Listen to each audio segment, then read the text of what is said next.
sedikit karena mau memajukan meja. Ayo, dibantu.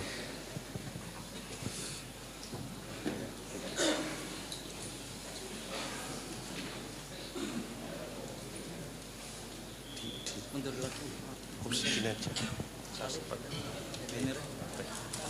Udah antum ke sana. Antum sini.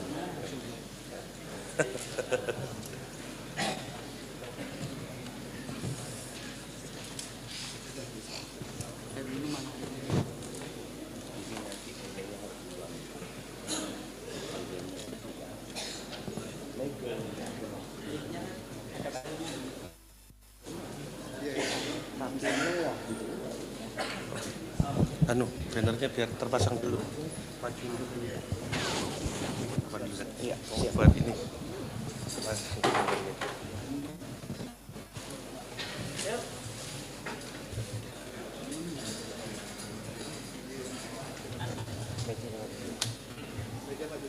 Kursinya dipindah.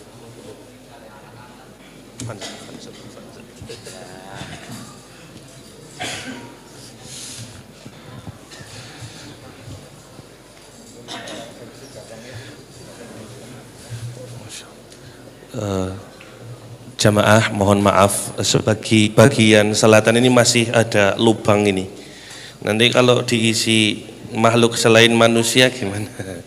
Ada dirapatkan dulu barisannya biar yang nanti datang di akhir bisa mendapatkan tempat duduk ya.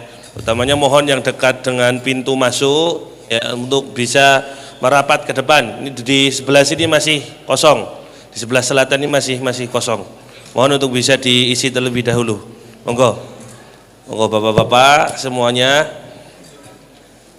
bisa merapatkan barisannya.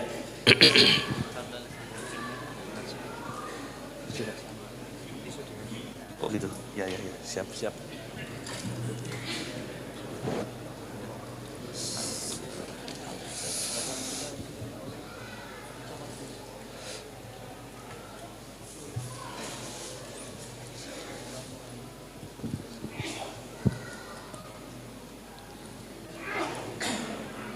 Ngumpat lagi di belakang ini.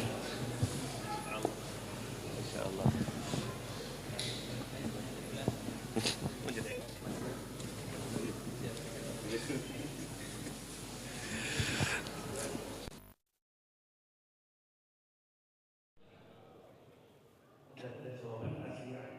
Sudah siap semuanya? Bismillahirrahmanirrahim. Assalamualaikum warahmatullahi wabarakatuh. Alhamdulillahi ala ihsanihi wa syukru lahu ala taufiqihi wa amtinanihi wa asyhadu an la ilaha illallah wahdahu la syarika lah ta'ziman li sya'nihi wa asyhadu anna Muhammadan 'abduhu wa rasuluhu ad-da'i ila ridwanihi sallallahu alaihi wa ala alihi wa sahbihi wa ikhwanihi. Jamaah yang dimuliakan oleh Allah Subhanahu wa taala, mari kita bersyukur kepada Allah Subhanahu wa taala atas kenikmatan yang Allah berikan kepada kita sehingga pada pagi hari ini Allah Subhanahu wa taala masih memberikan kita kesempatan untuk melakukan ibadah. Allah Subhanahu wa taala masih memberikan kita kesempatan untuk melakukan ketaatan dan alhamdulillah pada pagi hari ini Allah Subhanahu wa taala bangunkan kita dari tidur kita. Tidak lain dan tidak bukan artinya Allah Subhanahu wa taala masih memberikan kita kesempatan untuk terus memperbaiki diri sebagai seorang hamba Allah Subhanahu wa taala. Semoga Allah Subhanahu wa taala memberikan kepada kita keistiqomahan, kekuatan untuk terus melakukan ketaatan-ketaatan kepada-Nya. Amin. Salawat dan salam semoga senantiasa tercurahkan kepada Rasulullah Muhammad sallallahu alaihi wasallam, kepada keluarga beliau, kepada sahabat beliau, juga kepada para pengikutnya yang setia sampai dengan hari kiamat. Jemaah yang dimuliakan Allah Subhanahu wa taala. Ustaz Al-Fadil yang kita cintai karena Allah Subhanahu wa taala, Ustaz Syafiq Riza Basalamah yang insyaallah pada pagi hari ini akan menyampaikan kajian dengan tema perbaiki hidupmu dengan sholat. Alhamdulillah, semoga nanti bisa disimak dengan baik, dicatat maklumat, faidah, ilmu yang beliau sampaikan, dan harapannya nanti bisa bermanfaat untuk kita semuanya. Dan Masya Allah hadir bersama kita pagi hari ini Ustaz, ada Bapak Sekda Pak Indarto. Saya tidak tahu di mana beliau, tapi tadi terinfo sudah hadir. Oh Masya Allah Pak Indarto, Masya Allah, ahlan wa sahlan Pak Sekda. Masya Allah hadir bersama kita semua ya. Semoga senantiasa sehat Pak. Sehat, barokah keluarga, barokah semuanya ya, bahagia di dunia dan akhirat. Doa yang sama juga untuk jamaah yang hadir pada pagi hari ini. Mari kita awali jamaah sekalian kajian pada pagi hari ini dengan mengucap basmalah. Bismillahirrahmanirrahim. Selanjutnya mari kita dengarkan dengan seksama. Untuk pertanyaan nanti bisa ditulis di selembar atau secari kertas, bisa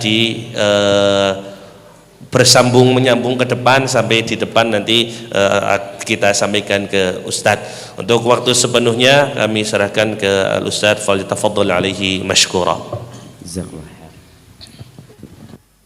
Assalamualaikum warahmatullahi wabarakatuh.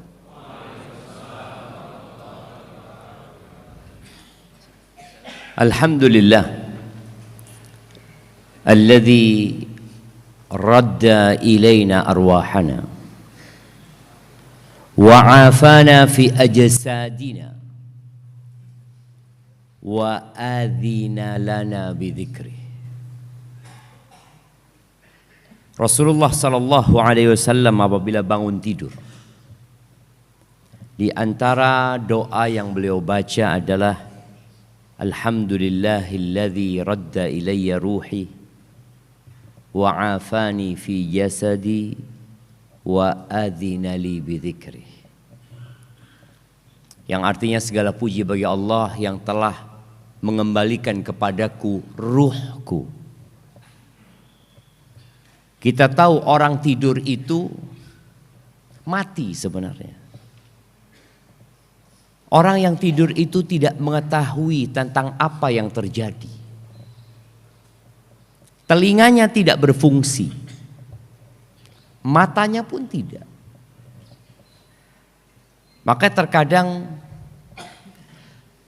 ada kejadian dan peristiwa yang besar di dekat rumahnya, atau terjadi kebakaran di rumahnya sendiri. Dia nggak sadar.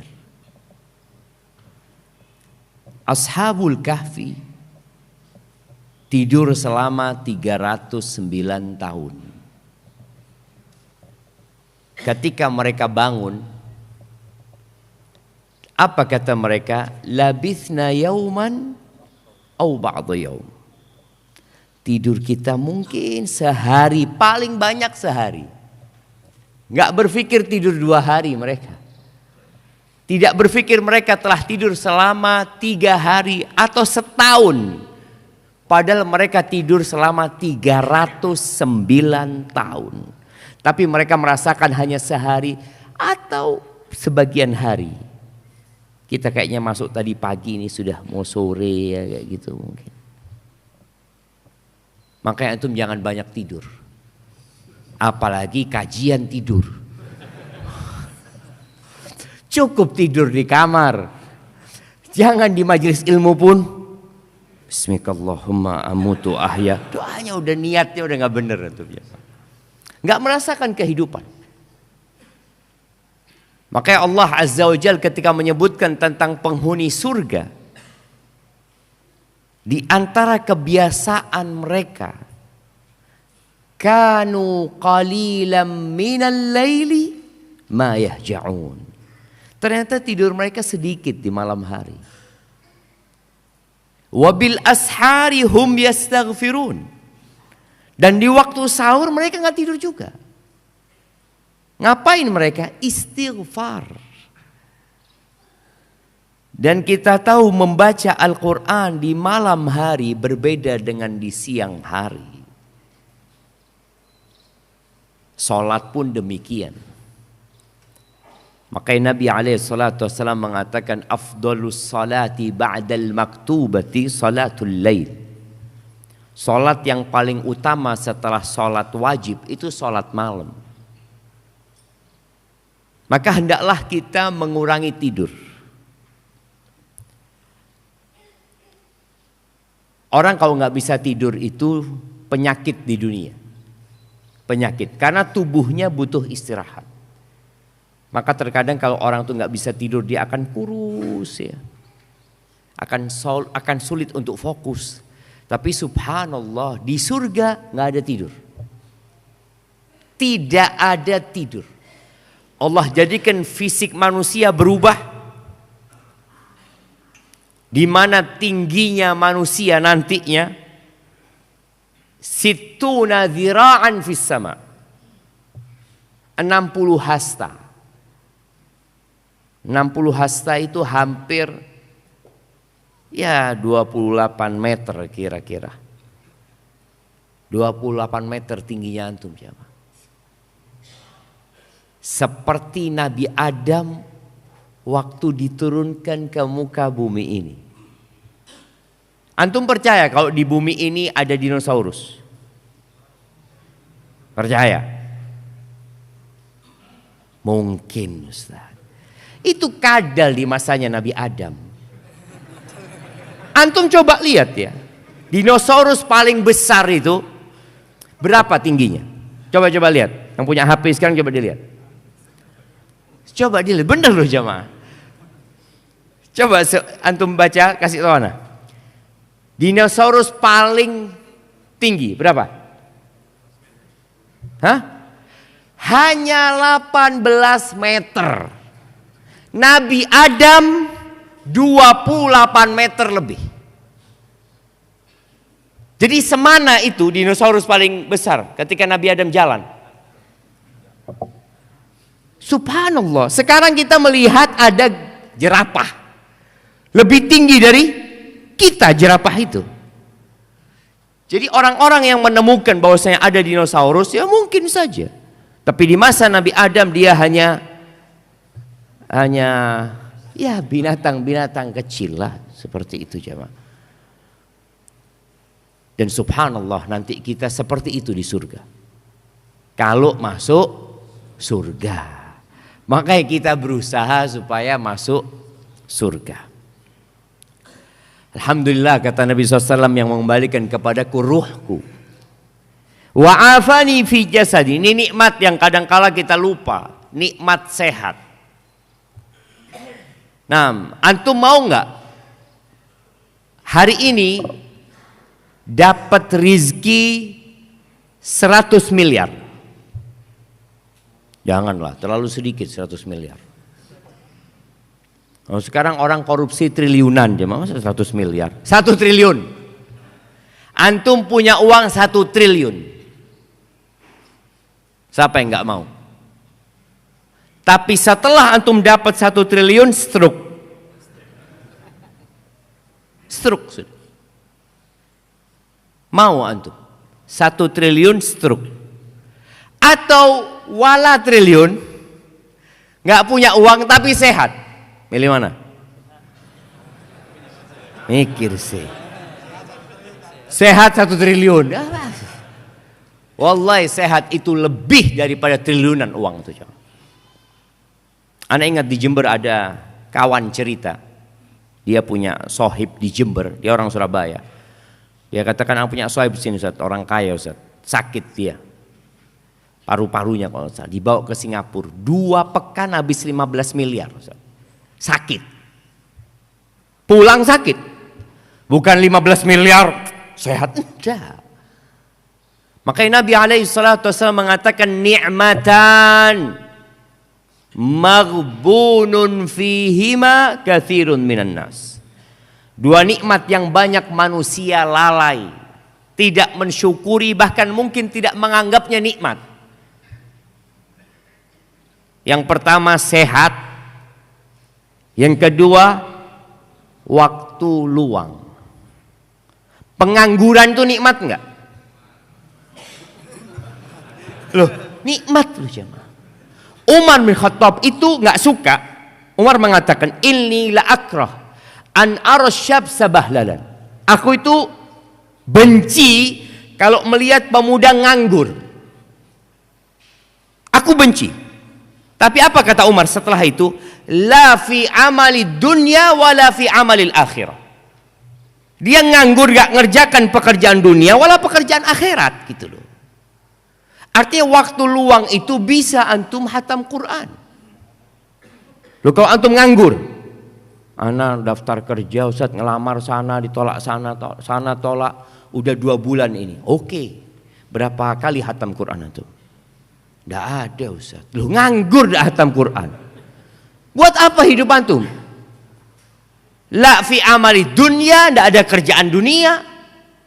Akhirat juga nggak ngerjain. Itu yang tidak disukai. Tapi waktu luang itu nikmat. Jadi kalau antum di PHK, nikmat nggak? Nikmat enggak Ustaz ya? 7 hari ini sudah nggak kerja. Loh nikmat seharusnya. Istri antum lihat antum duha, baca Quran, ke masjid. Alhamdulillah. Dulu waktu kerja nggak pernah sholat duha, nggak pernah baca Quran. Dikasih nikmat sama Allah. Cuma kadang-kala kita tidak mensyukuri nikmat itu. Dan sehat. Maka beliau mengatakan segala puji bagi Allah yang telah memberikan kesehatan kepadaku. Bisa bangun dari tidurnya, bisa turun dari ranjangnya, bisa berjalan ke kamar mandi. Lalu nikmat yang paling agung dari pertama dan kedua itu adalah wa adzina li bidzikri.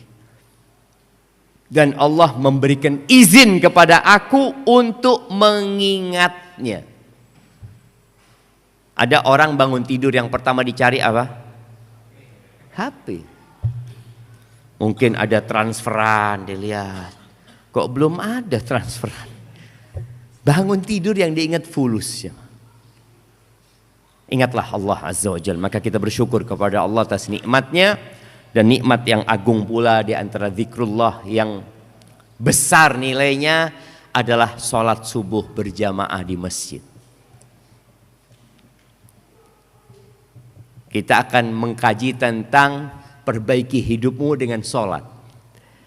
Orang kalau sudah sholat subuh di masjid, insya Allah sudah baik hidupnya. Iya loh jamaah.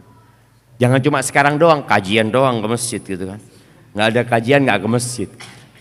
Allahumma salli wa sallim ala abdika wa rasulika sayyidina wa maulana wa habibina Muhammad wa ala alihi wa ashabihi ajma'in. Ya Allah, semoga salawat dan salam, berkah dan nikmat senantiasa Engkau curahkan untuk hamba kekasih-Mu, untuk baginda Nabi kita Muhammad alaihi salatu wassalam, untuk keluarga beliau, untuk istri-istri beliau, untuk putra-putri beliau dan untuk seluruh sahabat Nabi. Semoga Allah meridai kita bersama mereka. Amma ba'd. Jamaah rahimakumullah. Di antara metode pengajaran yang baik itu melakukan evaluasi. Tadi malam kita udah ngaji. Ana mau tanya. Ada 3 cara menghancurkan sebuah peradaban. Sebutkan. Oh, depan ana nih langsung nih. Bismillah. Pertama,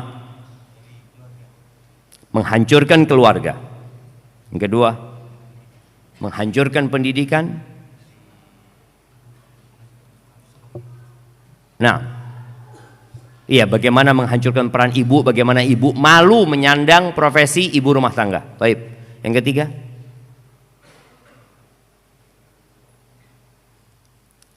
nggak apa-apa mana kasih ya. Kalau nggak dievaluasi nggak tahu kalau ustadznya ternyata salah paham tadi malam gitu kan. Iya, yang pertama itu menghancurkan keluarga, ya, dengan menghancurkan peran ibu. Jadi menghancurkan peran ibu itu termasuk menghancurkan keluarga tadi. Yang kedua, menghancurkan pendidikan. Menghancurkan pendidikan dengan ya menjadikan guru itu tidak lagi dihargai dan dihormatin. Jadi murid itu nggak lagi menghormatin gurunya. Yang ketiga, menggugurkan panutan-panutan. Sehingga orang yang dipanuti, yang dijadikan idola adalah orang-orang fasik yang hanya mengajak kepada kefasikan. Jadi 3. Nah, Sudah? Baik. Evaluasi yang kedua.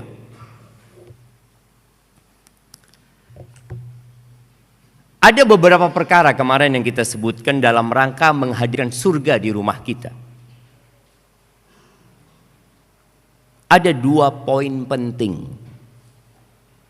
Siapa yang mau menyebutkan? Nah, menyamakan visi dan misi. Ahsan. Yang kedua, Allahu Akbar, menghadirkan sifat-sifat penghuni surga di rumah kita. Masya Allah, jazakallahu khair. Baik, insya Allah sudah selesai kajian kita. Yang tadi malam kita baru mulai kajian lagi jamaah. Ahibati fillah. Bicara solat. Sebelum bicara solat, kita bicara kehidupan kita. Saat ini dunia sedang mengeluhkan banyaknya orang-orang yang mentalnya sakit. Peristiwa-peristiwa yang kita lihat di berbagai belahan dunia dan mungkin yang di negeri kita menunjukkan memang ada orang-orang yang sakit jiwanya. Mentalnya sakit. Kalau hitungannya WHO itu 1 miliar yang sakit. Tapi ana rasa lebih dari itu. Mungkin standarnya WHO berbeda dengan standarnya kaum muslimin. Tapi mereka sudah menyatakan 1 miliar penduduk bumi ini mentalnya nggak benar. Mungkin dia punya uang, mungkin dia juga seorang pejabat, mungkin dia orang biasa-biasa aja, rakyat jelata. Tapi ada masalah dengan kehidupan dia. Dan cara memperbaiki masalah itu adalah dengan sholat. Antum lihat ya, ibadah sholat ini berbeda dengan semua ibadah. Berbeda dengan haji yang hanya seumur hidup sekali. Berbeda dengan puasa yang hanya setahun sekali. Berbeda dengan zakat yang hanya diwajibkan bagi orang yang mampu dan setahun sekali. Atau kalau zakat pertanian ketika dia panen. Namun berkaitan dengan rukun Islam yang kedua ini dilakukan tiap hari berulang kali. Tiap hari berulang kali. Dan bagaimana Rasul Sallallahu Alaihi Wasallam memerintahkan kepada para orang tua untuk melatih anak-anaknya sholat sejak umur 7 tahun. Padahal anak itu belum mukallaf. Artinya secara hukum agama kalau dia belum baligh dan dia tidak sholat, maka dia nggak dosa. Tapi diperintahkan oleh Nabi SAW. Muru itu artinya perintahkan. Auladakum bis salati wahum abna'u sab'in. Wadribuhum 'alaiha wahum abna'u 'ashrin. Perintahkan anak-anakmu sholat sejak umur 7 tahun. Perintah. Sebelum 7 tahun kita tidak memerintah, tapi kita mencontohkan. Anak itu belum paham. Tapi dikasih contoh, insya Allah dia ikut sholat. Setelah umur 10 tahun dia nggak sholat, apakah selesai tugas orang tua? Ternyata tidak. Jadi yang punya tugas, yang mukallaf itu orang tuanya, bukan anaknya. Orang tuanya yang sudah balik, yang muslim, yang berakal sehat, dia harus memerintahkan anaknya sholat. Kalau nggak dia dosa. Yang dosa bapaknya, yang dosa ibunya. 10 tahun nggak sholat, pukul. Nggak main-main urusan sholat. Jadi benar-benar spesial sholat ini, jemaah. Karena manusia butuh sama sholat itu. Coba kita lihat pelaksanaan sholat ini. Allah Azza wa Jalla mengatakan, Inna salata kanat 'alal mu'minina kitaban mauquta. Salat itu adalah kewajiban atas orang-orang beriman yang waktunya sudah ditetapkan. Tidak bisa dimajukan, dimundurkan. Contoh, saya Ustaz banyak dosanya Ustaz. Insya Allah mulai hari ini supaya saya lebih diampuni dosanya sama Allah, saya akan sholat duhur jam 11 pokoknya Ustaz. Pokoknya jam 11 saya mau sholat duhur. Boleh enggak? Enggak boleh. Asar insya Allah jam 2-an lah. Maghrib daripada nunggu matahari tenggelam Ustaz, asan pulang kerja nah sholat Ustaz. Nah, dulu anak kalau sampai rumah nggak sholat, lebih baik anak jam 4 sholat maghrib sudah. Nggak bisa aja. Tidak bisa. Dan kalau antum lihat, awal diwajibkan sholat ini 50 waktu. Bukan 50 rakaat. Ini 5 waktu, rakaatnya cuma 17. Ketika Isra Mi'raj dan satu-satunya kewajiban yang disaksikan oleh Al-Mala'ul A'la di langit sana, di Sidratul Muntaha sana, Nabi langsung berbicara dengan Allah Azza wa Jal, hanya sholat 50 waktu, bayangin ya. Dan Nabi alaihi salatu wasallam turun dengan 50 waktu. Berjumpa dengan Nabi Musa. Kata Nabi Musa alaihi salam, gak bakal mampu umatmu. Aku sudah ngopeni Bani Israel. Minta keringanan kepada Allah Azza wa Jalla.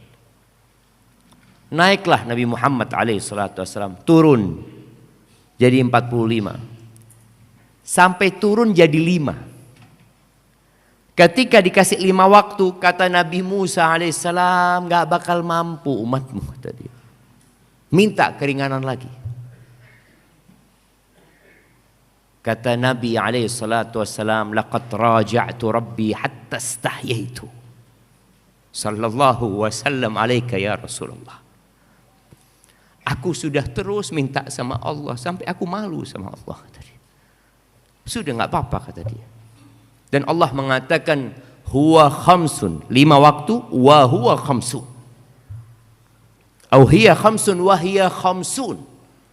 Dia 50 waktu tapi hitungannya di sisi Allah tetap 50 waktu pahalanya. Dan Allah atur waktunya sedemikian rupa. Ketika bangun tidur memulai kehidupan dan ditutup ketika kehidupan ditutup.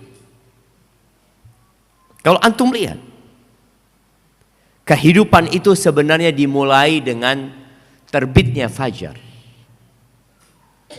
Ketika fajar terbit, kegelapan malam mulai tersingkap. Burung-burung mulai berkicau. Berterbangan untuk mencari makan. Itu awal kehidupan. Manusia bangun. Kemana dia bangun? Sebagian mereka berangkat ke pasar. Maka antum lihat, pasar itu ramenya kapan? Subuh. Rame jemaah. Cuma sayangnya mereka nggak sholat. Ustadz suudzon, iya. Makanya anak ingin bagaimana dakwah ini sampai pasar. Nanti panitia Banjarnegara, kalau anak datang lagi ke sini, tolong kajiannya di mana? Di pasar. Soalnya orang kalau sudah datang ke masjid kayak gini, insya Allah orang baik-baik semua. Jadi anak ngisi pengajian ke orang baik itu hanya memotivasi supaya lebih baik. Tapi ada orang-orang yang gak pernah datang pengajian jemaah. Pagi pasar, yang ada dalam benak dia fulus. Azan berkumandang dia abaikan. Bahkan dia datang ke pasar di sepertiga malam akhir. Di waktu yang paling indah. Dalam 24 jam waktu yang paling mahal sepertiga malam akhir. Dia berangkat tuh ke pasar. Sholat enggak, zikir enggak, istighfar enggak. Doa masuk pasar juga enggak baca. Maka berarti masjid-masjid di pasar ini harus lebih bagus lagi. Dengan harapan mereka sholat jamaah. Ada yang sholat ada, tapi mungkin nggak semuanya. Tuh subuh awal kehidupan sholat. Lalu mulai orang sibuk dengan kegiatannya. Yang ibu-ibu mungkin masak, mempersiapkan buat anak-anaknya sekolah. Yang bapak-bapak persiapan untuk bekerja, lalu mereka meninggalkan rumah. Dan ada yang stay di rumah. Setelah mereka cukup bekerja, anggap ya jam 7, jam 8, jam 9, jam 10, jam 11, kira-kira jam 12-an engkau harus off. Cukup kerja fisikmu. Ruhmu membutuhkan asupan vitamin. Dengan cara apa? Sholat. Jadi harus off. Bagaimana muadzin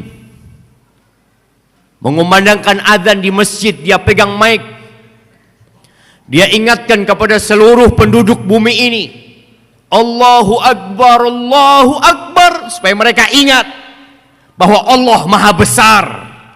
Apapun masalahmu, sebesar apapun perkara yang engkau hadapi, Allahu Akbar, Allah Maha Besar. Udah tinggal gitu. Maka sebagian dari kalangan salafus soleh ada yang kerjanya sebagai tukang emas. Dia bikin emas ya, bikin perhiasan emas. Ketika dia hendak memukul perhiasan itu untuk dimodel ya, lalu dengar Allahu Akbar, Allahu Akbar, berhenti dia jam. Dia tinggalkan. Dia mengatakan sudah selesai waktuku untuk urusan ini. Ada urusanku dengan Tuhanku. Dialah yang menciptakan diriku. Tangan ini darinya. Kedua mataku juga dari Allah Azza wa Jalla, bukan dari tempat aku bekerja. Kita lihat kadangkala orang lebih loyal dengan tempat dia bekerja daripada kepada Tuhannya yang menciptakan dia. Engkau sekarang masih bisa bekerja, masih diterima bekerja dengan fasilitas bukan dari kantor ya. Kantor kasih mobil, Allah kasih kaki sama engkau. Kantor kasih gaji, Allah kasih 2 mata, 2 lisan, 2 tangan kepadamu. Sebenarnya engkau bekerja dengan fasilitas Tuhan, bukan dengan fasilitas kantor. Makanya kalau engkau mungkin kecelakaan, kedua matamu buta, lumpuh, engkau nggak dipekerjakan lagi. Tapi sama Allah engkau tetap bekerja. Tuh, zuhur, sholat. Dan alhamdulillah di negeri kita ada jam istirahat. Namun sebagian orang memanfaatkan jam istirahat buat makan, tidur, isoma. Istirahat, sholat, makan. Alhamdulillah masih ada sholatnya jamaah. Masih ada sholatnya isoma itu. Tapi kemudian setelah itu bekerja lagi. Dan subhanallah kita lihat syariat Allah yang sekarang dipraktekkan di beberapa negara maju. Rasul sallallahu alaihi wasallam itu bersabda, qilu fa inna syaitana la yaqil. Kalian tidur siang, hendaklah kalian melakukan tidur siang. Setan itu tidak tidur siang. Jadi orang yang nggak tidur siang kayak siapa? Ana nggak ngomong itu. Betul jamaah. Makanya di Jepang itu katanya ada jam orang harus tidur. Dimatikan semuanya, mereka harus istirahat, tidur sebentar. Nggak harus lama tidur itu. Tidur itu yang penting berkualitas. Nggak harus lama. Bangun seger. Melanjutkan kehidupan. Ketika matahari mulai condong ke barat di waktu asar itu,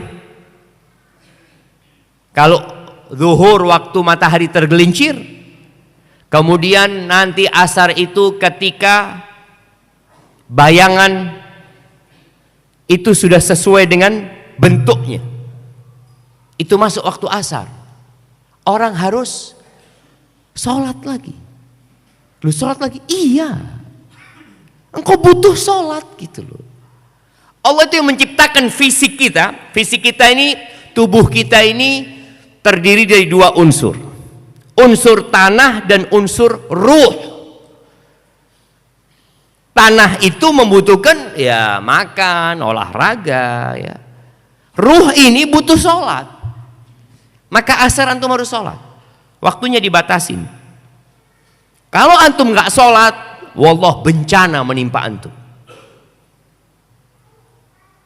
Kata Nabi alaihi salatu wassalam, man taraka salatal asri faka'annama wutira fi malihi wa ahli. Orang yang kehilangan salat asar seperti kehilangan keluarga dan hartanya dia. Atau kama qala Rasul sallallahu alaihi wasallam, ka'annama wutira fi ahli. Ana lupa dengan teks hadis itu, seakan-akan dia kehilangan keluarganya. Kehilangan sholat asar seperti kehilangan kehidupan dia sebenarnya. Dan Allah Azza wa Jalla mengatakan, hafidhu ala salawat was salatil wusta wa qumu lillahi qanitin. Kalian jagalah, peliharalah sholat-sholat yang 5 waktu itu, dan khususnya sholat wusta. Dan menurut pendapat yang rajih, sholat wusta itu sholat asar. Sholat asar, karena dia pertengahan. Dimulai dengan zuhur. Dimulai dengan subuh, zuhur, kemudian asar. Ada di tengah dia. Maghrib, isya. Jaga sholat asar, jangan sampai nggak sholat asar. Di daerah pertanian dan persawahan, kadangkala masyarakat itu menunda sholat asarnya, nggak apa-apa. Tapi jangan sampai keluar waktu. Jangan sampai keluar waktu. Karena kadangkala di pertanian itu adzannya memang sudah ditunda mereka. Padahal sebenarnya sudah masuk waktu dari awal. Kemudian setelah sholat asar, antum sudah mulai istirahat, melepas kepenatan bekerja. Kalau kita lihat kebanyakan orang kerja 8 jam. Kalau masuk jam 8, pulang jam 4. Masuk jam 7, pulang jam 3 mungkin. Ketika matahari tenggelam, dalam kondisi antum santai sedang bercengkrama dengan keluarga, minum kopi sambil makan pisang goreng, tahu-tahu Allahu Akbar, Allahu Akbar. Diingatkan lagi kita Allahu Akbar. Diingatkan lagi dengan 2 kalimat syahadat. Lalu kita dipanggil hayya 'alas shalah. Ayo sholat. Tinggalkan kesibukan. Hentikan pekerjaan. Rasul sallallahu alaihi wasallam kalau di rumahnya itu beliau bantuin urusan keluarga. Tapi kalau masuk waktu sholat kayak nggak kenal sama kita. Ya udah. Orang itu harus profesional. Ketika sudah waktunya sholat, udah bukan waktu keluarga. Ini waktunya Tuhanku. Tadi imam kita membaca, inna sholati wa nusuki wa mahyaya wa mamati. Buat siapa? Lillahi rabbil alamin. Milik Allah Rabbul Alamin. Dia yang menghidupkan kita, dia yang mematikan kita, dan semua fasilitas dari dirinya lillahi rabbil alamin. Maka kita harus kembali kepada Allah. Udah maghrib, salat maghrib, nggak lama waktu maghrib ke isya itu jamaah. Makanya Nabi SAW membenci tidur sebelum isya dan ngobrol setelah isya. Sedangkan kalau kita lihat kafe-kafe itu kapan hidupnya? Setelah isya. Orang itu main gaple biasanya. Main gaple atau apa ba'dal isya. Nonton ba'dal isya. Ternyata memperbaiki hidup itu kita harus kembali kepada ajaran Rasul SAW. Beliau nggak suka an-naum qabla al-isya wal hadith ba'da. Tidur sebelum isya, ngobrol setelah isya itu nggak disukain sama Nabi SAW. Kenapa? Kalau engkau ngobrol setelah isya, kapan berhentinya? Nggak ada panggilan adzan kecuali subuh. Makanya kalau kita lihat ya di beberapa kota, ya di kota Ana di Jember sana, Ana lihat di alun-alun itu orang kadangkala nongkrong di sana sampai subuh. Dan kebanyakan alun-alun itu di depannya ada masjid jami. Subuh nggak ke masjid jami mereka. Lu anak ngomong, bubar mereka. Dengar adzan itu bubar. Ya mungkin mereka sholat di masjid kampungnya. Kita husnudzon. Nah kita lihat tadi. Dimulai dengan sholat, ditutup dengan sholat. Jadi kehidupan harus seperti antum mau tidur, sebelum tidur sholat dulu. Ini kita bicara sholat yang wajib dulu jamaah. Dan kalau antum menjalankan sholat yang wajib saja, selamat. Hidup antum selamat. Kalau kita membaca firman Allah di surat Al-Ma'arij, Allah Azza wa Jalla menyebutkan di ayat 19 dan selanjutnya, Allah mengatakan innal insana khuliqa halu'a. Sesungguhnya manusia itu diciptakan penuh keluh kesah. Idza massahu syarru jazua. Kalau dia disentuh dengan keburukan, maka dia marah. Kalau dapat takdir buruk, marah. Kenapa? Seharusnya nggak seperti ini. Andai kata aku melakukan ini. Kita lihat, nggak bersabar dia. Dengan musibah yang ada, manusia itu tipikalnya, jadi karakter manusia ini memang seperti itu. Jadi kalau bicara kemanusiaan selalu buruk. Allah Azza wa Jalla mengatakan innahu kana zaluman jahula. Manusia itu makhluk yang sangat zalim dan sangat bodoh. Tanpa bimbingan syariat, dia akan lebih buruk daripada binatang. Tanpa bimbingan syariat. Allah Azza wa Jalla mengatakan wa in ta'uddu ni'matallahi la tuhsuha innal insana la zalumun kafar. Kalau kalian hendak menghitung nikmat Allah, kalian nggak akan bakal bisa. Sesungguhnya manusia itu sangat zalim dan sangat kafir. Makanya Allah turunkan kitabnya. Allah utus Rasulnya untuk mengangkat manusia ini. Sehingga dia menjadi manusia yang sebenarnya, yang sesuai untuk menempati surga Allah Azza wa Jalla. Tuh, manusia kalau ditimpa musibah, ditimpa hal yang tidak menyenangkan, jazu'an. Al-jaza' itu tingkatan yang diharamkan dalam menghadapi musibah. Marah-marah, model marahnya boleh jadi dia bunuh diri, tidak menerima takdir Allah Azza wa Jalla. Boleh jadi dia merobek-robek bajunya, menampar-nampar pipinya, atau menulis status yang menunjukkan dia tidak bersabar,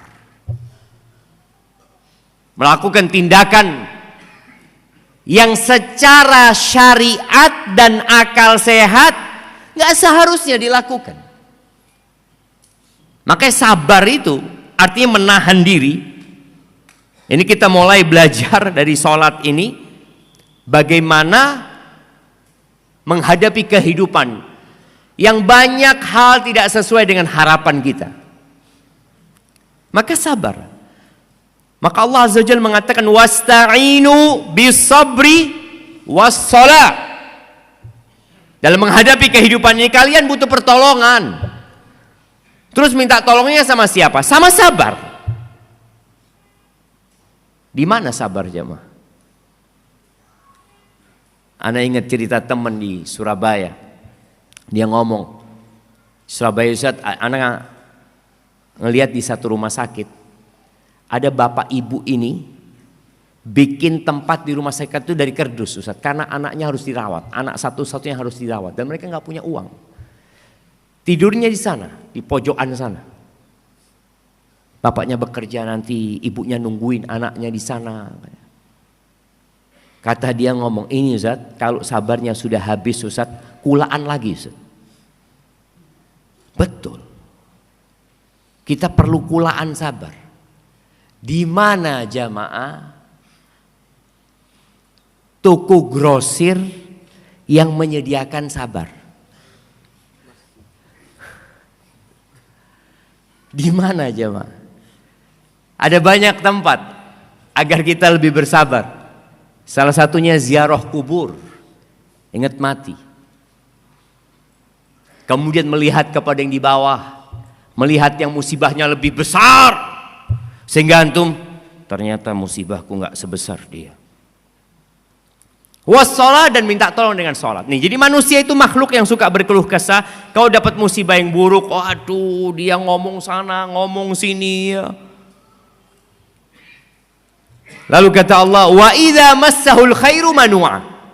Tapi kalau dikasih kenikmatan, dikasih harta, dikasih kebaikan, dia jadi orang yang pelit, bakhil jamaah, manu'a, dia pegang tuh harta. Kalaupun dia mengeluarkan hartanya tidak banyak, manu'a. Lalu Allah Azza wa Jalla menyebutkan, ada orang-orang yang selamat dari karakter buruk tadi. Illal musallin, kecuali orang-orang yang sholat. Jadi sholat ini ternyata memang memperbaiki hidup kita. Karakter antum akan berubah asalkan sholatnya benar. Dan terus-terusan sholat. Alladzina hum ala sholatihim daimun. Mereka adalah orang-orang yang sholatnya terus-terusan, bukan bolong-bolong. Jadi perlu mendawamkan sholat ini, paling tidak yang 5 waktu. Dan buat bapak-bapak, ingat sabda Nabi alaihi salatu wassalam. Beliau mengatakan, khairu salatir rajuli fi baitihi. Sebaik-baiknya salat seorang laki-laki di mana? Di rumahnya. Dengarkan antum hadisnya. khairu salatir rajuli fi baitihi. Sebaik-baiknya salat seorang laki-laki di mana? Di rumahnya. Betul. Illal maktubah, kecuali salat wajib. Baru di masjid. Hadisnya seperti itu ya. Jadi yang 5 waktu ini di masjid. Tapi tadi ada orang-orang yang ya seharusnya berlomba-lomba dalam kebaikan, ya tambah dengan sholat sunnah ya. Makan saja, tubuh kita butuh makan ya 3 kali, kadang-kadang 2 kali cukup. Tapi sholat minimal 5 kali, minimal, supaya antum sehat dan hidup kalian baik. Alladzina hum ala salatihim daimun. Lalu Allah sebutkan amalan-amalan lainnya. Walladzina hum fi amwalihim haqqum ma'lum lis-sa'ili wal mahrum. Ini bicara harta. Jadi salatnya udah benar, kemudian jangan lupa hak orang-orang lain di harta kita. Lalu ada sifat-sifat lain. Terakhir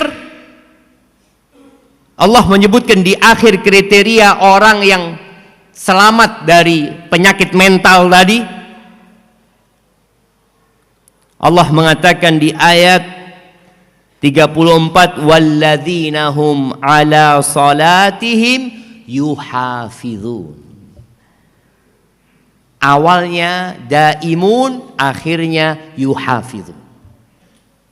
Dimulai dengan salat, ditutup dengan salat. Mereka adalah orang-orang yang menjaga salat.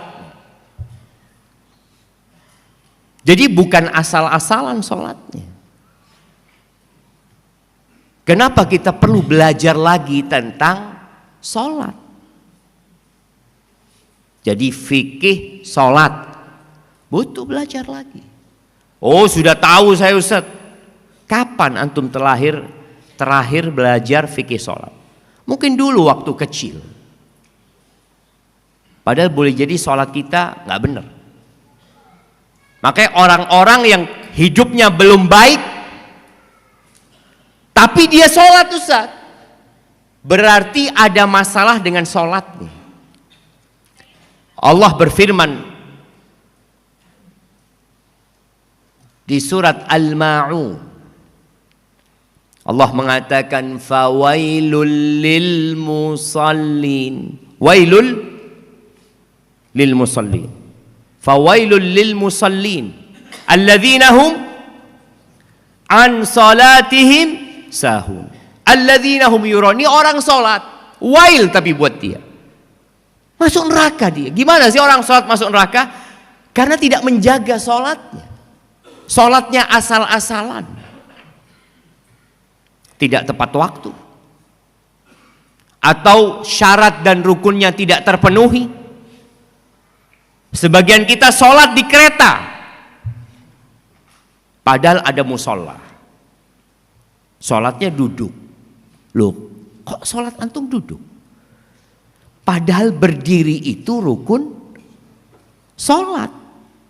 Bagi yang mampu, nggak gugur kewajiban berdiri. Kemudian kita diperintahkan untuk menghadap kiblat. Antum sholat nggak menghadap kiblat? Oh, nggak bisa. Kok nggak bisa? Ada musolanya. Ya capek lah ke sana Ustaz. Udah duduk, nggak menghadap kiblat, tayamum lagi. Bukan boleh tayamum Ustaz? Iya boleh, kalau nggak ada air. Lu itu kereta, tiap stasiun isi air. Antum mau mandi di mana? Toilet kereta bisa? Bisa nggak jamaah? Bisa apa enggak? Banyak air di situ. Terus antum tidak berwudu, tidak berdiri, tidak menghadap kiblat. Lo coba diperhatikan. Lo anak dulu belajar nggak apa-apa, coba dilihat lagi, pelajarin lagi, dalemin lagi. Apakah memang boleh kita tayamum padahal ada air? Seperti jemaah haji. Jemaah haji ketika tawaf batal. Apa kata dia? Tayamum. Tayamum dengan punggungnya orang yang berkeringat-keringat di sana. Dia tayamum sudah. Emangnya nggak ada air? Di Mekah nggak ada air. Di Masjidil Haram nggak ada air. Air banyak sekali. Iya repot tapi Ustaz. Maka tadi perlu antum lihat. Innar rajula, kata Nabi alaihi salatu wasallam dalam hadis yang diriwayatkan Tabrani. Innar rajula la yusalli salata sittina sana wa lam tuqbal lahu salah. Ada orang yang sholat selama 60 tahun dia sholat, nggak diterima sholatnya satu pun.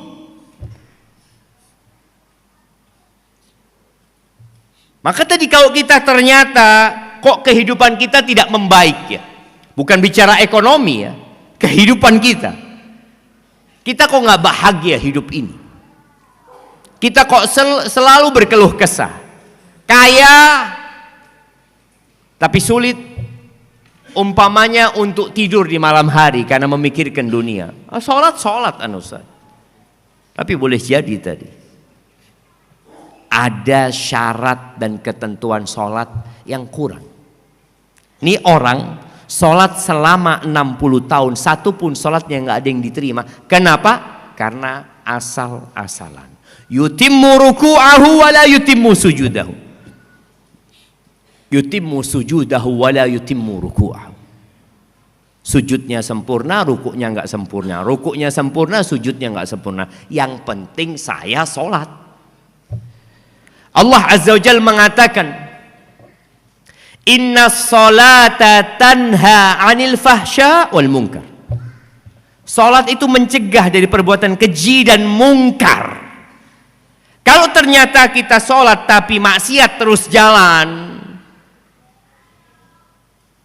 apa yang harus dilakukan? Berhenti sholat. Karena ada orang yang mengatakan, apa gunanya antum sholat, maksiat jalan terus, nggak usah sholat udah. Loh, 2 kali dosanya dia. Dosa nggak sholat, dosa maksiat. Maka biarkan dia sholat, tapi bagaimana diajak memperbaiki sholatnya. Antum punya kawan sholat, tapi Allah Ustaz judol terus Ustaz. Mungkin di tempat kerja, iya. Judi ini seharusnya, ya ini judi termasuk yang mencegah dari sholat. Khamr dan judi itu termasuk yang mencegah dari perbuatan sholat. Jadi orang sulit untuk melaksanakan ibadah karena dosa-dosa itu. Maka bagaimana orang yang sholat tapi ternyata maksiat masih jalan, tolong diperbaiki sholatnya. Usahakan antum memahami apa yang dibaca. Paling enggak Al-Fatihah. Kapan terakhir antum membaca tafsir surat Al-Fatihah? Coba antum lihat. Ana sudah ngaji Al-Fatihah Ustaz. Kapan? Ya 15 tahun yang lalu. 15 tahun yang lalu. Lupa udah gitu coba. Makanya pengajiannya para ustadz itu nggak ada yang baru. Hati-hati antum kalau dapat ustadz bawa ilmu baru. Oh, bid'ah ini. Anda, kajiannya ustadz itu hanya ngulangin kitabnya Al-Quranul Azim, hadisnya sunnah Rasul SAW, ya udah cuma itu. Kajian itu berulang karena manusia itu pelupa. Maka Allah katakan fadzakir, fadzakir, wadzakir, ingatkan orang-orang itu jamaah. Ahibati billah, Umar bin Khattab radhiyallahu taala anhum, dia pernah nulis surat jemaah. Dan ini pentingnya ya, seorang pemimpin itu, pemimpin apapun ya, kita bicara pemimpin itu bukan hanya presiden. Boleh jadi pemimpin di desa umpamanya, pemimpin di kota. Dia punya kewajiban amar ma'ruf nahi mungkar kepada semua yang menjadi anak buahnya. Ini Umar dalam hadis atau dalam athar yang disebutkan dari Malik, dari Imam Malik, dari Nafi', dari Umar, dari Ibn Umar ibn Khattab radhiyallahu anhuma, bahwa Umar nulis surat kepada seluruh pegawainya dia, gubernurnya, bupatinya, di kota-kota ya. Subhanallah, di zaman Umar bin Khattab Islam itu sudah sampai ke Palestina. Sampai ke Mesir sudah Islam itu, sampai ke Irak sana sudah. Jadi yang dikelola oleh Umar itu bukan Jaziratul Arab saja, sudah keluar, sudah ke Syam. Itu Umar tulis surat. Apa isi suratnya? Umar mengatakan, inna ahamma amrikum indi as-salah. Umar mengatakan, sesungguhnya yang paling penting dari urusan kalian di sisiku, semua urusan kalian penting. Umar mengatakan semua urusan kalian penting, tapi yang paling penting as-salah. Salat yang paling penting. Jadi bikin rakyat kalian salat. Bikin semua pegawai-pegawai kalian salat. Faman hafidhaha wa hafadha 'alaiha hafidha dinah. Barang siapa yang menjaga salatnya, kemudian dia tekun memelihara salatnya. Jadi cuma bukan sekedar salat, tapi dia memelihara salatnya, dia telah memelihara agamanya. Wa man dhayya'aha, tapi kalau dia sudah mengabaikan salat, fahuwa lima siwaha adya', maka untuk kerjaan lainnya parah dia, untuk ibadah lainnya parah. Loh Ustaz, nih orang Masya Allah orang baik Ustaz di kampung ana Ustaz, rajin sodako, berbagi kepada masyarakat Ustaz, nolong orang lain, cuma dia nggak sholat, bukan orang baik dia. Boleh jadi sodakohnya ria, hanya cari popularitas. Loh kewajiban dia kepada Tuhannya dia tidak lakukan. Ada masalah dengan diri orang ini. Ingat jamaah, salat ini syiarnya umat Islam. Tanda orang itu muslim dilihat dari mana? Ya salatnya. Maka Nabi SAW menyebutkan perbedaan antara Islam dengan kekufuran itu as-salah. Orang yang tidak salat itu diperselisihkan keislamannya. Para ulama beda pendapat, apakah dia masih muslim atau dia sudah kafir. Dalam madhab Hambali atau qaul fil madhabil Hambali, orang itu sudah kafir. Kalau dia nggak sholat kemudian mati, nggak usah disolatin. Orang hidup nggak sholat, mati minta disolatin, malah dibawa ke masjid sama orang-orang.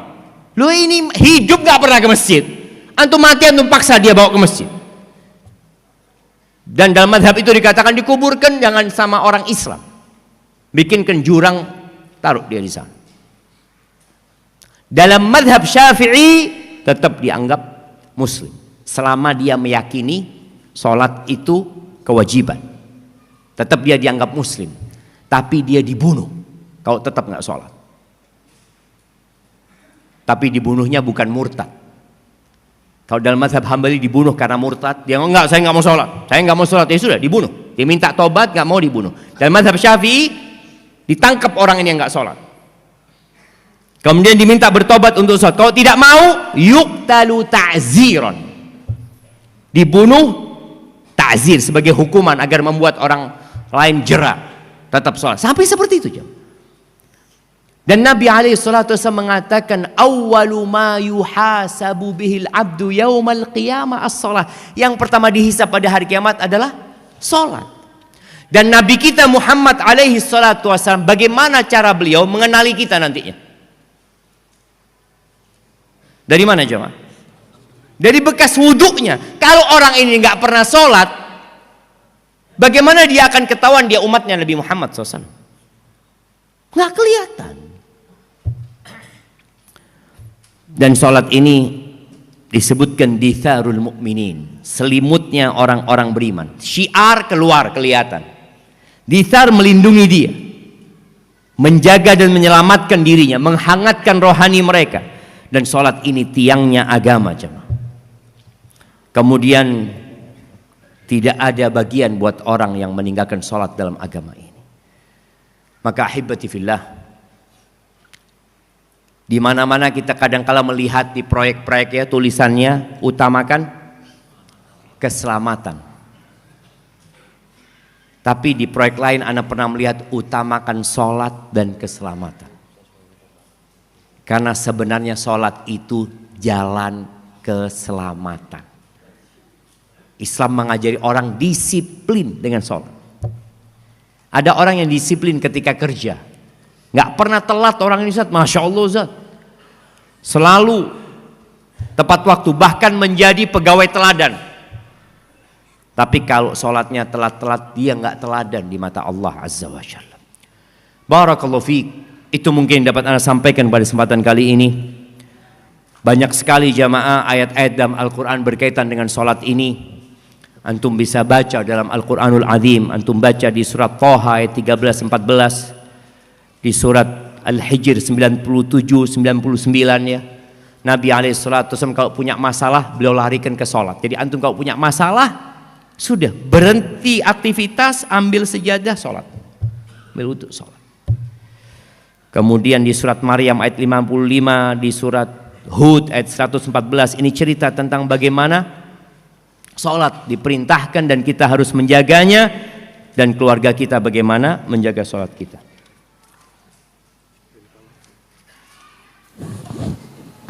Oh, ini tadi ada permintaan antum. Minta tolong diumumkan ada mobil Panther R1048 FM terparkir, kondisi lampu masih nyala. Tadi masih nyala. Mudah-mudahan akinya nggak habis ya. Tapi kalau akinya habis, insya Allah kita siap mendorong mobil antum. Sohi jemaah, ana pernah punya mobil dulu yang kalau mau menghidupkan manggil mahasiswa, karena harus didorong. Bismillah, afwan jiddan. Ustaz Syafiq, ana udah sholat wajib 5 waktu berjamaah di masjid. Terus rajin kajian, ngaji salaf sejak tahun 95. Sudah jadi ikhwan, namun saya belum bisa menundukkan pandangan. Suka lihat wanita cantik.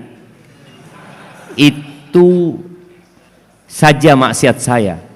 Tolong doakan ana bisa tobat dan husnul khatimah. Mohon maaf lahir batin. Yang suka melihat wanita cantik itu kita semuanya. Loh, siapa yang nggak suka jamaah? Allah Azza wa Jalla mengatakan zuyyina linnas hubbus syahawati minan nisa. Diindahkan dalam pandangan manusia itu hubbus syahawat. Cinta kepada syahwat, kepada siapa? Kepada wanita-wanita. Jadi kalau alasan antum, ya karena anak ini suka dengan wanita cantik, akhirnya anak nggak bisa menundukkan pandangan, ya bermasalah dengan diri kita. Allah perintahkan kepada kita untuk menundukkan pandangan. Kalau sholat antum benar, zikir antum benar, antum akan dijaga sama Allah Azza wa Jalla. Jadi di antara ganjaran dan balasan Allah kepada hambanya yang berbuat amal soleh adalah kebaikan selanjutnya. Jadi kalau antum ngelihat perempuan lalu antum tundukkan pandangan kemudian beristighfar, rabbighfirli wa tub alayya innaka antat tawwabur rahim, insyaallah salat antum lagi benar. Karena antum dibantu sama Allah untuk menghapuskan bekas pandangan mata itu. Wallah jamaah, kata Nabi SAW, an-nadratu sahmun min sihami iblis masmuma. Pandangan mata itu jangan dianggap remeh antum. Itu anak panah iblis yang beracun. Sholat pun antum akan memikirkan perempuan itu. Iya. Karena kalau bicara beracun, dia itu akan mengalir menuju ke hati kita. Jadi panah beracun itu kadangkala Nggak perlu sampai menancap. Hanya tergores sedikit sudah membahayakan diri kita. Kenapa Nabi SAW mengatakan ketika ditanya tentang nadratul fuj'ah, ya, pandangan mata yang tiba-tiba nggak sengaja antum melihat. Isrif basar, palingkan pandanganmu, karena Nabi sayang sama kita. Coba. Jadi fitnah para laki yang terbesar adalah fitnah wanita, dan dimulai dengan mata. Maka Allah katakan wa qul lil mu'minin yaghuddu min absarihim. Katakan kepada orang-orang beriman agar mereka menundukkan pandangan mereka. Jadi kalau bicara antum terfitnah dengan wanita, semua di masjid ini sama terfitnah dengan wanita. Yang terfitnah dengan laki-laki sakit, nggak waras. Kalau ngelihat laki-laki, masya Allah, oh ini bahaya. Jadi wajar, antum itu wajar, dan itu ujian antum. Tugas antum berusaha perbaiki zikir antum. Ketika antum melihat, palingkan pandangan antum, terus antum istighfar. Kemudian Nabi SAW mengajarkan doa kepada sahabatnya. Hafalkan doa ini. Allahumma inni a'udzubika min syarri sam'i wa min syarri basari wa min syarri lisani wa min syarri qalbi wa min syarri mani. Tuh lihat doanya. Ya Allah, aku berlindung kepadamu dari keburukan pendengaranku, penglihatanku, keburukan lisanku, keburukan hatiku, dan keburukan air maniku. Karena dari mata turun ke hati.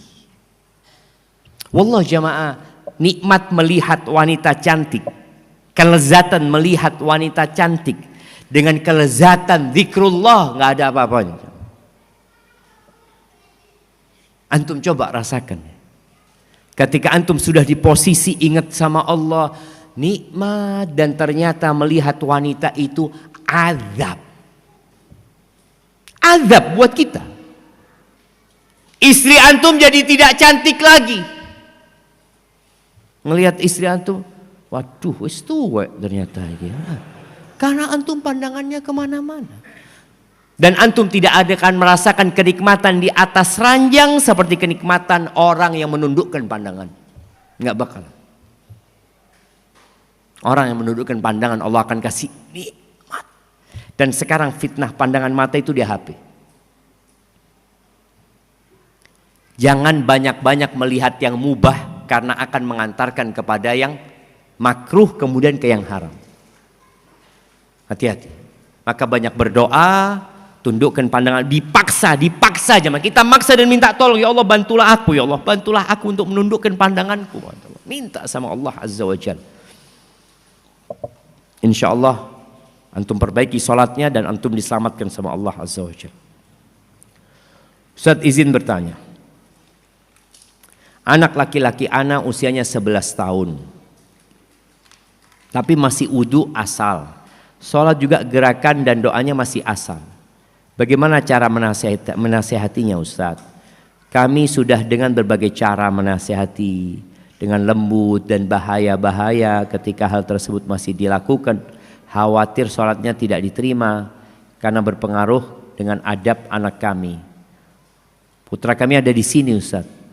Mohon nasihatnya Ustaz, jazakallah khair. Mudah-mudahan putranya bangun jemaah.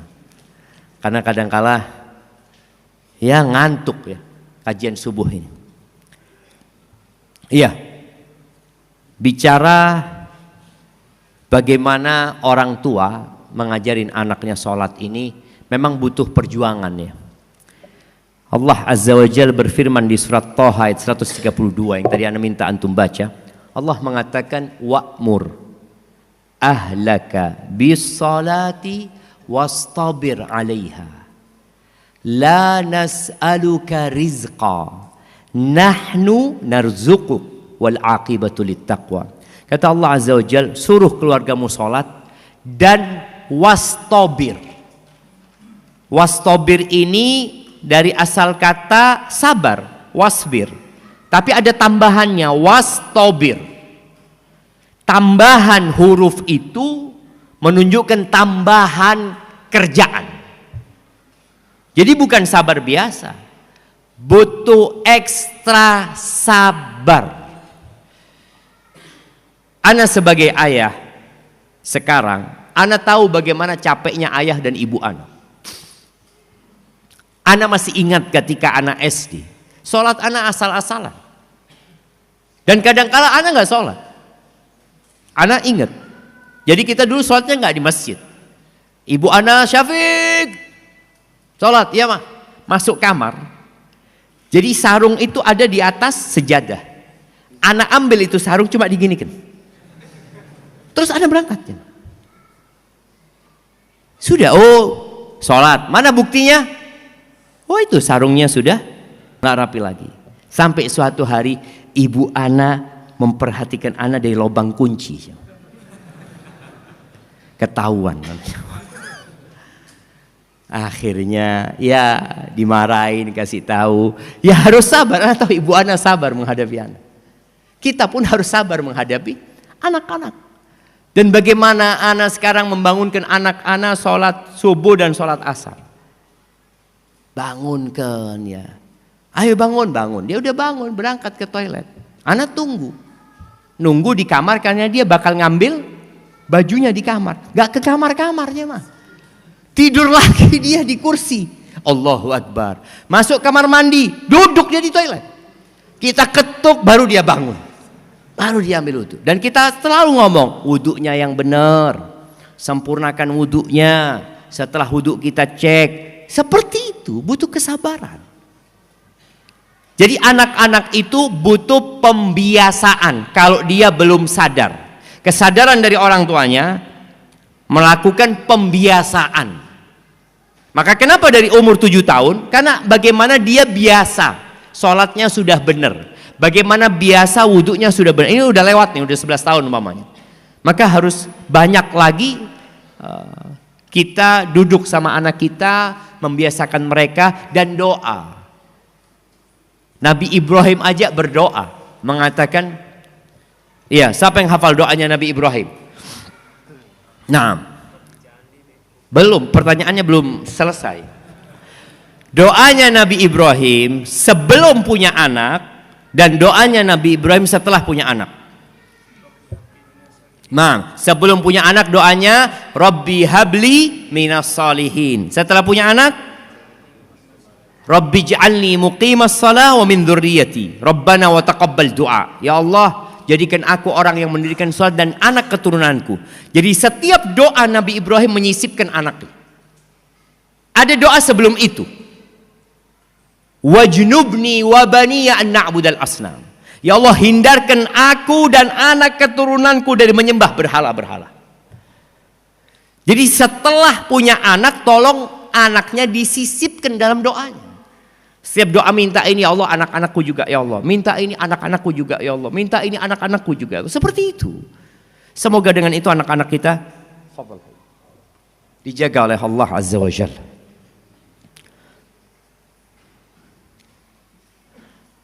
Nah, jadikan sabar dan sholat sebagai penolongmu. Mohon dijelaskan arti sabar itu apa? Karena yang kami fahami bahwa sabar itu seolah-olah pasrah.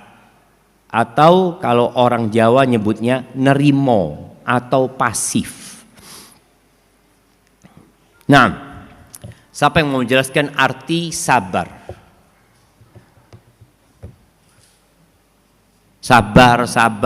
Apakah sabar itu nerimo? Nah, sabar itu ridha atas ketetapan Allah. Enggak, ridha itu sudah di atasnya sabar. Jadi ada 4 tingkatan menghadapi musibah, jemaah. Yang pertama jaza, yang tadi disebut innal insana idza massahu syarru jazua. Jaza itu artinya enggak nerima, artinya dia marah-marah. ngomong nggak enak, melakukan tindakan yang tidak. Yang di atasnya sabar, di atas sabar ada lagi namanya ridho, di atasnya ridho ada lagi namanya syukur. Jadi ridho itu tingkatan di atasnya sabar. Nah, fadhal. Menahan dari keluh kesah. Menahan dari keluh, menahan betul. Menahannya betul. Dari apa? Dari keluh kesah, oke lah, nggak apa-apa lah. Kita kasih hadiahnya. Jadi para ulama ketika mendefinisikan sabar adalah habsun nafs, ya, menahan diri dari melakukan perbuatan atau mengucapkan ucapan yang tidak sesuai dengan syariat dan akal sehat. Syariat dan akal sehat. Artinya kayak orang umpamanya nyobek-nyobek bajunya ketika dia dapat musibah, apa manfaatnya gitu loh. Secara akal sehat nggak ada gunanya gitu loh. Atau dia teriak-teriak anaknya meninggal dunia, dia teriak-teriak, "Nah, kok ditinggal ibu, nah, loh, apakah berguna? Anaknya bisa hidup lagi? Ibu, ya ibu, nggak ada, nggak bisa." Jadi sabar itu menahan diri dari melakukan perbuatan yang tidak diridhoi Allah dan tidak sesuai dengan akal sehat dan mengucapkan ucapan tadi. Jadi dia belum nerimo sebenarnya jamaah, masih nahan, berat, itu sabar. Maka dikatakan oleh Nabi alaihi salatu wasallam, innamas sabru inda sadmatil ula. Sabar itu pada awal hempasan. Jadi antum kalau kepingin tahu orang sabar itu bagaimana ketika dia pertama mendengarkan musibah. Contoh, antum duduk di ruang tunggu, nunggu pesawat. Tahu-tahu ada pengumuman pesawat antum cancel. Apa yang antum lakukan? Opo iki? Ada yang langsung, penerbangan apa ini? Maskapai apa ini? Ada orang yang pertama dengar itu, inna lillahi wa inna ilaihi raji'un. Ini sabar. Makanya Allah katakan wabasyiris sabirin. Berikan kabar gembira kepada orang-orang yang sabar. Alladzina idza asabathum musibah, mereka adalah orang-orang yang kalau terkena musibah qalu inna lillahi wa inna ilaihi raji'un.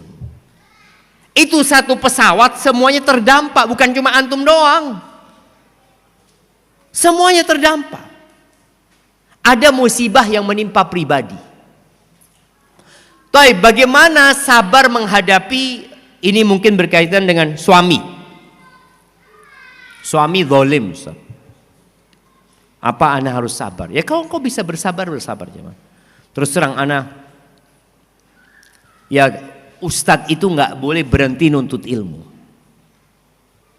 Ustadz itu harus terus belajar. Dan media belajar sekarang banyak ya. Kajian-kajian masyayikh itu sudah bisa didengarkan walaupun mereka sudah meninggal dunia. Berbeda dengan zaman dulu. Imam Syafi'i meninggal dunia, ya sudah, murid-muridnya nggak akan pernah mendengar suaranya Imam Syafi'i. Tapi sekarang dengan adanya video ya, direkam, antum bisa belajar tafsir dari masyayikh ya.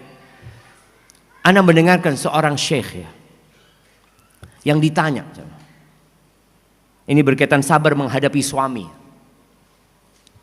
Kalau ana ditanya dengan pertanyaan ini, ana akan ngomong cerai mungkin. Dia mengatakan, "Syekh, ana seorang istri punya anak 5. Suami ana pemabuk, Syekh. Nggak sholat apa sudah, namanya pemabuk nih. Tadi malam Syekh, ini live di TV dia bertanya. Tadi malam dia datang tengah malam ketika aku sedang baca Quran, Syekh. Dia ambil Quranku, dia robek, dia buang Quran itu, Syekh. Apa yang harus aku lakukan, Syekh?" Kira-kira kalau antum ditanya ada suami kayak gitu, apa yang antum katakan? Langsung ke pengadilan agama, gua cerai sudah. Apa baiknya orang kayak gitu? Syekh ini bertanya, engkau punya anak berapa? 5 Syekh, kata dia. Terus engkau kalau berpisah sama suamimu, bagaimana kondisimu nantinya? Ya, anak dari desa, anak nggak punya siapa-siapa. Yang jelas anak-anak akan dibawa sama suami. Seperti itu. Lalu Syekh mengatakan, nah, Syekh ini umurnya 90 tahun jemaah. Yang sudah makan asam garam. Syekh itu mengatakan, nak, sabar kau nak ya. Sabar nak. Suruh sabar sama Syekh. Soalnya kalau engkau berpisah, pemabuknya jadi 6 nanti. Iya. Karena anak itu akan ikut bapaknya. Bapaknya orang kuat, orang kaya. Sang ibu ini orang desa yang gak mampu apa-apa. Dan dia gak akan bisa merawat anaknya juga nantinya. Maka akhirnya saya sabar nak, kata dia. Sabar, kata dia. Engkau banyakin doa. Layani suamimu dengan baik. Terus engkau berdoa. Subhanallah jamaah. Setahun kemudian, perempuan ini telepon lagi sama Syekh itu di TV. Syekh, kata dia, engkau ingat sama aku Syekh, kata dia. Enggak, kata Syekh, enggak ingat lah, kata dia. Udah lama, udah setahun, kata dia. Dzakirni, ingatkan aku dengan engkau, kata dia. Syekh, ana yang sempat sampaikan kepadamu, ana punya suami pemabuk yang merobek Al-Quran ini itu. Iya, ana ingat, kata Syekh itu. Gimana sekarang suamimu? Alhamdulillah Syekh, suami ana sekarang yang buka masjid waktu subuh. Yang buka pintu masjid waktu subuh. Maka tadi kadangkala kita ini meremehkan doa jamaah. Sabar itu pasrah, enggak, ada usaha. Dan kesabaran itu memang pahit jamaah. Nabi SAW mengatakan,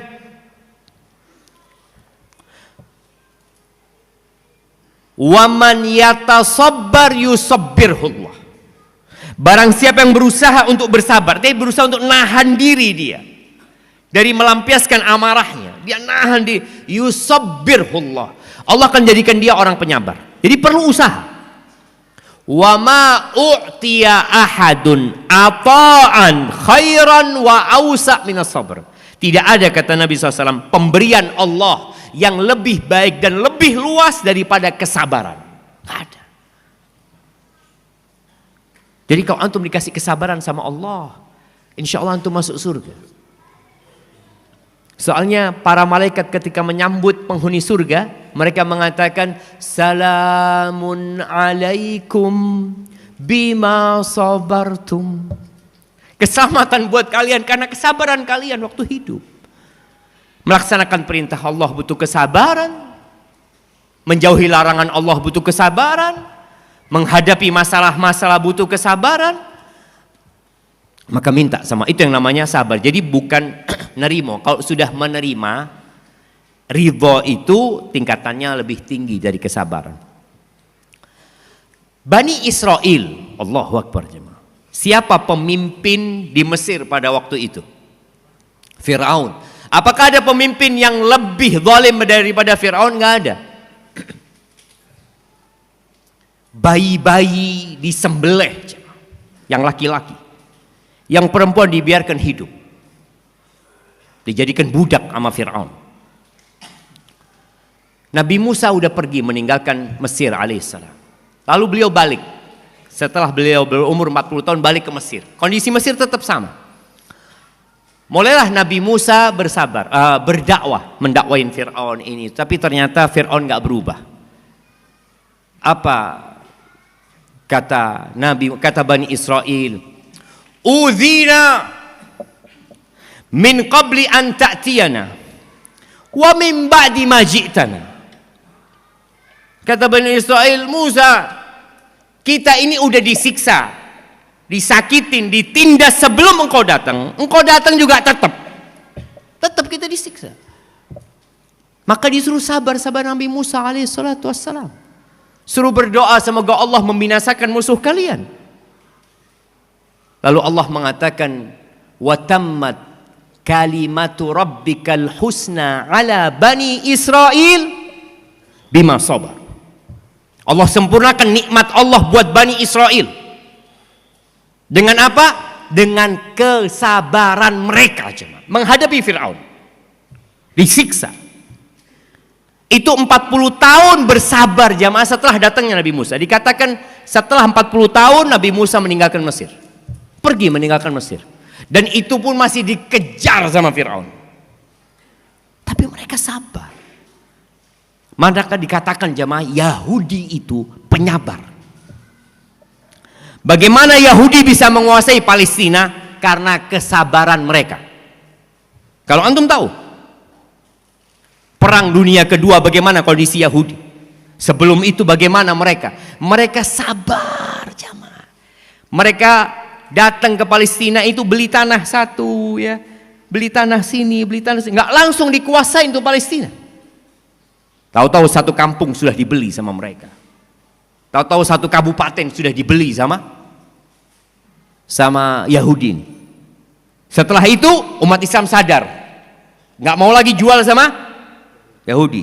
Apa yang dilakukan? Ya udah, mereka sudah kuat. Kalau dulu kami masih membeli, sekarang kami merampas. Karena mereka punya kekuatan itu. Kitanya yang kadang kala memang kurang sabaran. Doa aja males. Kalau disuruh doa, doa lagi. Al-Imam Syafi'i mengatakan atahza'u bid-du'a wa tazdarihi wa ma tadri bima sana'ad du'a'u sihamul layla tukhti walakin laha amadun walil amadin qida'u. Kau meremehkan doa, kata Imam Syafi'i. Bayangkan Imam Syafi'i itu meninggal tahun 204. Beliau sudah menghadapi manusia-manusia yang kalau suruh berdoa, doa lagi. Meremehkan doa. Engkau meremehkan doa. Dan engkau rendahkan itu doa. Engkau tidak tahu apa yang dilakukan oleh doa ini. Sihamul lail. Anak panah di malam hari yang tidak pernah salah. Nggak pernah salah. Karena Allah mengatakan, ud'uni astajib lakum. Nggak pernah salah. Tapi ada waktunya. Kadangkala kita nggak sabar nunggu waktunya. Bani Israel nunggu setelah Nabi Musa datang 40 tahun jemaah. Nabi Muhammad alaihissalatu wasallam menunggu penaklukan kota Mekah berapa tahun? 13 tahun di Mekah, hijrah 8 tahun. Setelah 21 tahun Mekah baru bisa kembali ke sana. Kita nggak sabar kadangkala. Doa aja enggak. Maka nggak pernah kita akan mendapatkan karunia Allah Azza wa Jalla kalau kita nggak sabar. Kita diperintahkan untuk bersabar dan tentunya syukur kalau mendapatkan nikmat, bersabar ketika mendapatkan musibah. Tolong jelaskan hukum orang yang selalu mencari-cari kesalahan orang lain. Orang yang suka ngomongin orang lain, dia sebenarnya orang yang penuh dengan kekurangan. Jadi dalam rangka menutupi kekurangannya dengan cara apa, ada istilah pertahanan, menyerang itu adalah pertahanan yang paling baik. Jadi dia ini kurang. Jadi kalau antum lihat orang ghibah ngomongin orang lain, ini orang sedang kurang. Kalau orang itu nggak kurang, dia nggak akan ngomongin orang lain. Dia akan memuji orang lain. Kalau dia orang yang tidak kurang, ada orang lain yang kurang, dia akan ngasih nasihatin orang lain. Bukan mencari-cari kesalahan orang lain. Kata Nabi SAW, man satara musliman satarahullah. Barang siapa yang menutupi aib seorang muslim, maka Allah akan menutupi aibnya.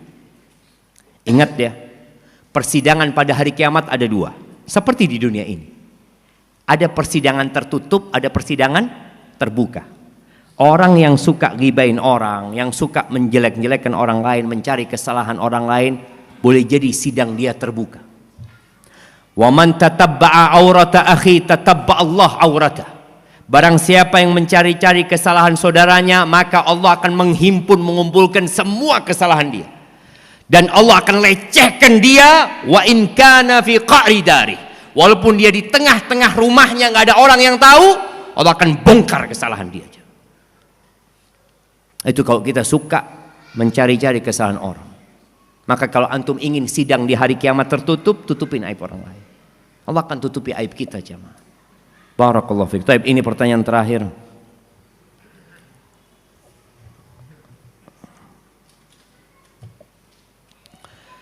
Saya bekerja di perusahaan ribawi.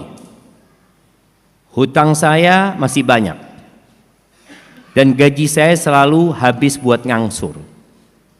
Tapi saya punya usaha sampingan yang alhamdulillah sekarang sedang membaik setelah saya mengenal manhaj salaf. Saya pingin sekali hijrah dari pekerjaan saya, tapi hutang belum lunas. Mohon pendapatnya dari Ustaz.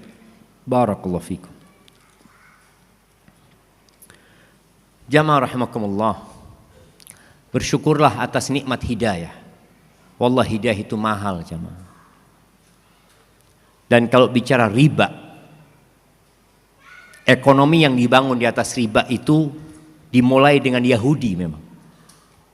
Maka kalau antum baca Quran, antum akan mendapati Yahudi dulu dari sebelum Islam, mereka adalah pelaku riba. Mereka tidak mau bekerja.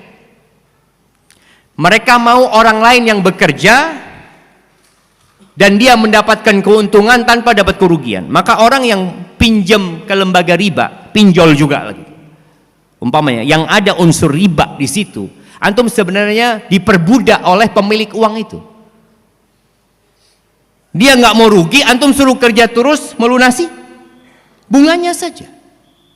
Dan ketika antum rajin melunasi dan baik, antum dipinjemin lagi. Iya, ditawarin lagi. Ini baik ini orangnya, masya Allah. Budak yang loyal. Dikasih duit lagi. Suruh bekerja lagi, antum putar uang itu. Ketika antum tidak bisa melunasin, antum jadi budak yang buruk. Rumah antum akan disita. Harta antum akan dihabisi. Nggak ngurus padahal antum dulu orang yang loyal sama dia aja.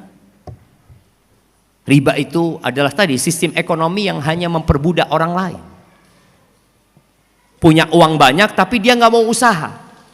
Kenapa? Kalau dia usaha boleh gagal, boleh sukses. Kalau dia buka pertanian ini nanti gimana? Kalau riba kan untung terus. Tapi Allah mengatakan yamhaqullahu riba. Allah menghancurkan riba itu sedikit-sedikit, pelan-pelan.